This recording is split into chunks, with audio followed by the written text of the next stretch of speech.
If you liked the video, feel free to subscribe. It would really help the channel, and we have battle reports, boarding actions, and list videos every week. Thanks for watching. Thanks for stopping by. This is part 1 of the Adeptus Custodes Deployment Guide. The deployment guide will be in 3 parts, starting with Hamm and Anvil and the Crucible of Battle deployments. I want to make a guide covering how to deploy with an All Infantry Custodes army, and then a list that has Grav-tanks as well. I use the Tau as a shooting army to show how ranged lists deploy against us, and for a melee list I used an Angron World Eaters List.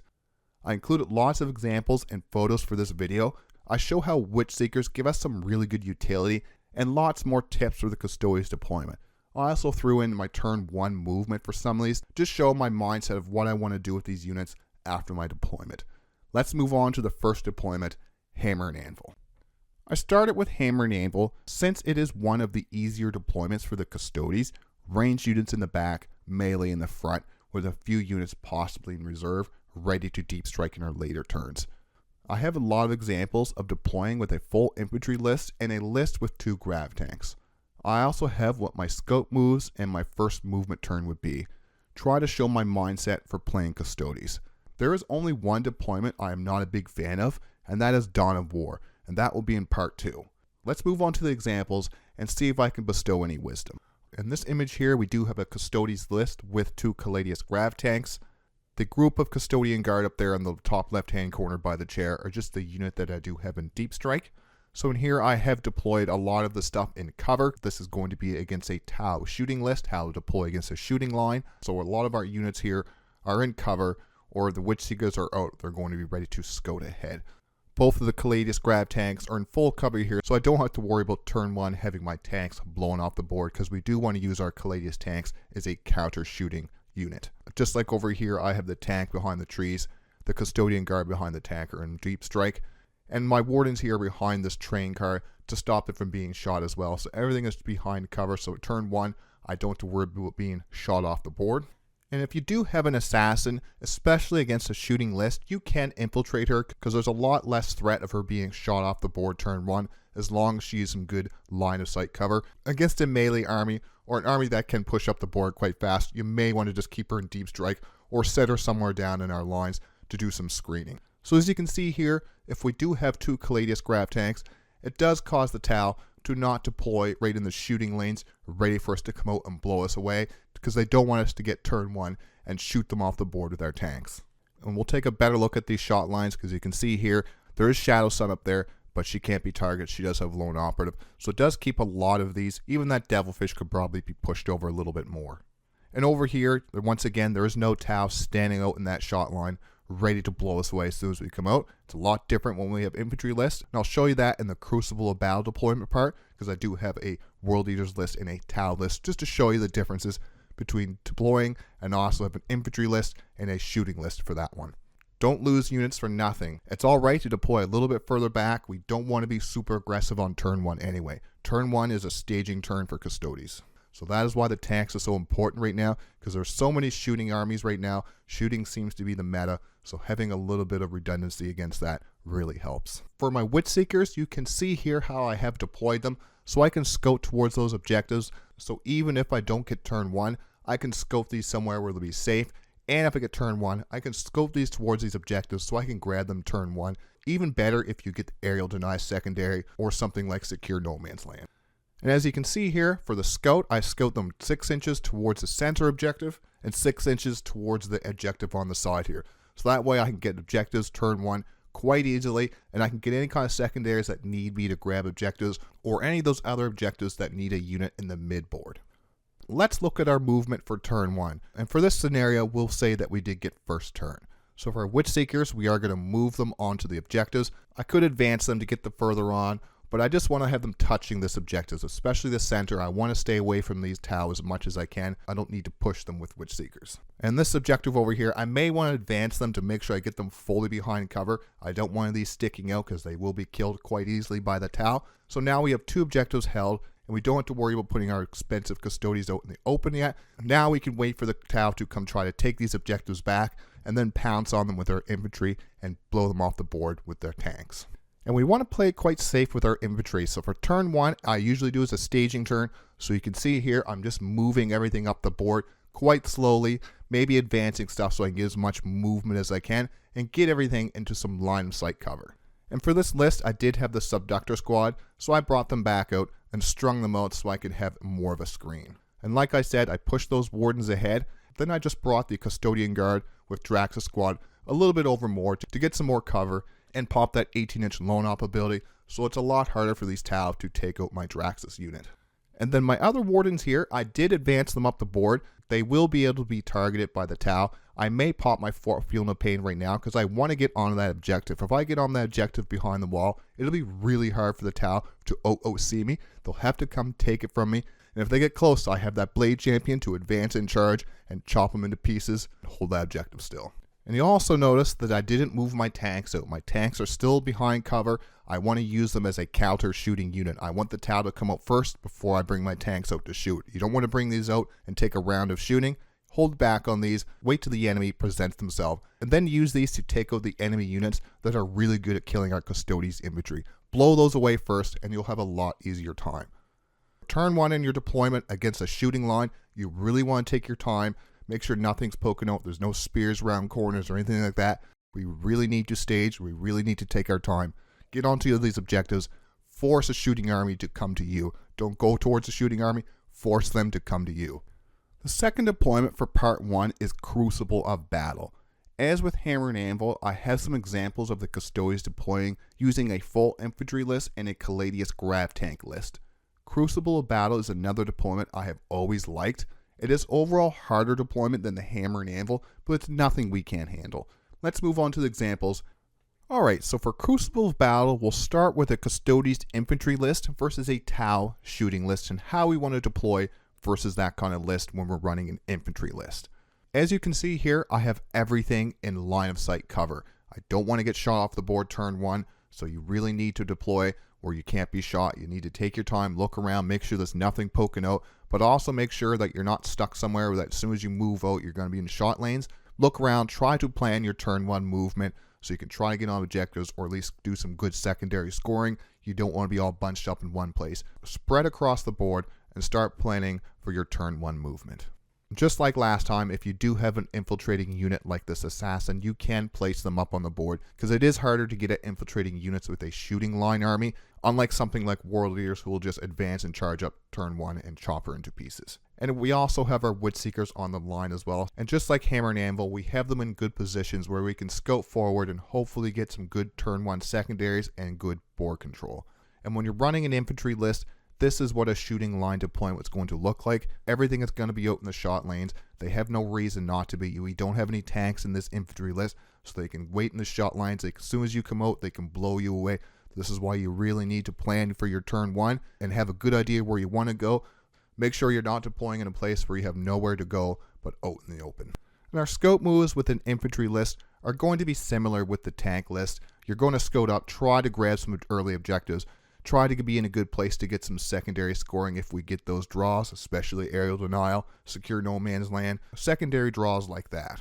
Turn 1 movement with an infantry list versus a Tau shooting list or any kind of shooting list army. Once again, we want to push up the board, try to get in staging places, but make sure we're still in a lot of line of sight cover. And over here, these wardens might be able to get shot by some of these broadsides, but once again, we could use the Fort Feel No Pain if we need to, because against a shooting army, you want to get them into you. You try not to pop these Fort Feel No Pain turn 1 or turn 2. Try not to pop them all at the same time, unless you really have to. But if you need to, you can use it to stage, especially over here, where once we're on the objective, it's going to be a lot harder to take us off. The Tau will have to push up to get at us, and we'll be able to charge them and chop them up real nice. And for turn 1, I decided not to put anything into the middle, especially if I didn't draw any of those secondaries. I could grab that objective, but I will be able to get shot since that is an open ruin for this example. So we may want to wait for the Tau to come out to grab that objective and then move forward. So that way we don't have to worry about popping the Fort Feel No Pain in turn 1 or turn 2. We can hold on to that, wait for the Tau to push this objective, and then pounce on them. As you can see in this picture, there's not a lot of my units that will be able to be shot turn 1 by the Tau. My Draxus unit is out there in my home objective, but with that 18-inch lone op ability, I should be pretty safe from a lot of the shooting from the Tau. In the Tau turn 1, they'll have to decide if they want to move up to grab that center objective or pressuring those objectives that I'm on already. So either way, I should be safe from a turn 1 alpha strike from the shooting line army. Now let's quickly look at Crucible of Battle against a Tau shooting list if we had some of our tanks. So once again, you want to deploy everything behind some cover. You don't want these tanks blown away turn 1 before we can even use them. So we got these tanks fully behind cover here, so we don't have to worry about being shot. Our Witchseekers are ready to scout forward again, just like an infantry list. We scout those Witchseekers towards the objectives just to try to grab them turn 1 for those early secondaries and board control. And if we look at the shot lanes compared to an infantry list, there's nothing out here. With these tanks, it does give us so much counter punch that the Tau just don't want to risk having their units out here in case we get first turn. There is some broadsides over here, and when they might try doing that to draw out these tanks. So you might have to watch out because they may try to bait you to blow away some of those tanks because those are tough units, those broadsides. So you may want to hold those tanks in cover still and just wait for those broadsides to move up before you commit to bringing the tanks out of cover. And like I said here, it does make a huge difference having these tanks. On the right side there's nothing in the shot lanes. And like I said here, those broadsides are over there just to try to draw that tank out. So watch out for being baited. And sometimes people might underestimate the power of these tanks and think they can tank the firepower. But once again, make sure you look to see if they're trying to bait your tank out and try to take that out early. Alright, so let's go over Crucible Battle against an aggressive melee army like the World Eaters and just show the power of Witchseekers and what you can do with them to really neuter a melee aggressive army. We'll start with a tanks list and then I'll show you an infantry list and what you can do in deployment against something like the World Eaters or another fast melee army. So we want to deploy our tanks here behind a lot of our infantry so they can't get charged turn 1, but also in some good places to shoot at some World Eaters if we do get first turn. For this scenario, we are going to give World Eaters the first turn. So once again, we deployed on the line with our Witchseekers and they're ready so they can scout forward and move block and charge block a lot of these World Eaters. And the World Eaters here are deployed on the line like World Eaters usually do, so they're ready to charge up towards me or grab some of these objectives early. And the key here is the Witchseekers. So you want to scout these Witchseekers forward to charge block and move block a lot of these World Eaters turn 1. As you can see in this list, I have 3 units of Witchseekers and I've brought them forward with their scout move, so they've pretty much created a wall of sisters where the World Eaters will not be able to charge through. They have to charge them. Angron can fly over them, but the rest of the guys on foot have to charge these Witchseekers if they want to get at my golden infantry. You want to get in the habit of being outside that 3 inches consolidate so they can't kill their Witchseekers and then consolidate into us. Although most of the time your opponent is not going to consolidate into your Custodes infantry, especially if they're at full power. And here's a little look at how the World Eaters will probably scout.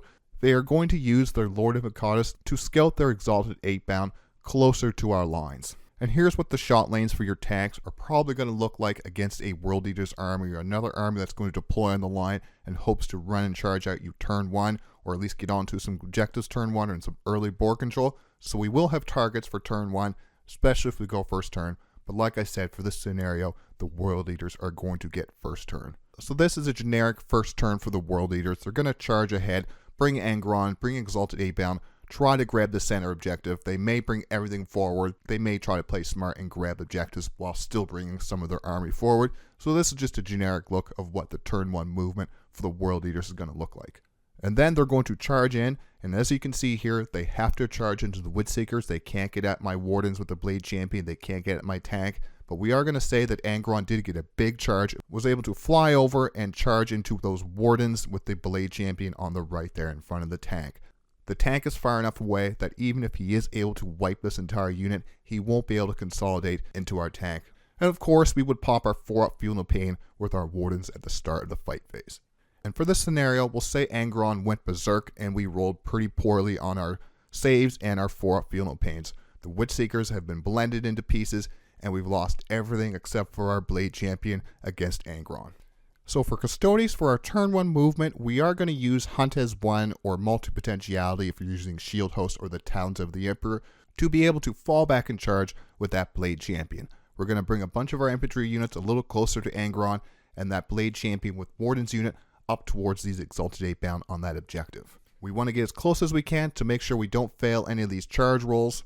And what we can also do, if we're worried about these Exalted 8-bound or Angron using the 2 CP, -1 damage in the fight phase, you can, if you have the Custodes Assassin, to drop her within 12 inches to add another CP cost to that stratagem. They use that advanced 6 stratagem in turn 1. They're only with 2 CP, they threw a card away, they have 2 CP, hoping to use the stratagem against us. We drop down the assassin within 12, so now that stratagem would cost 3 CP, and they would not be able to negate our damage down to 1.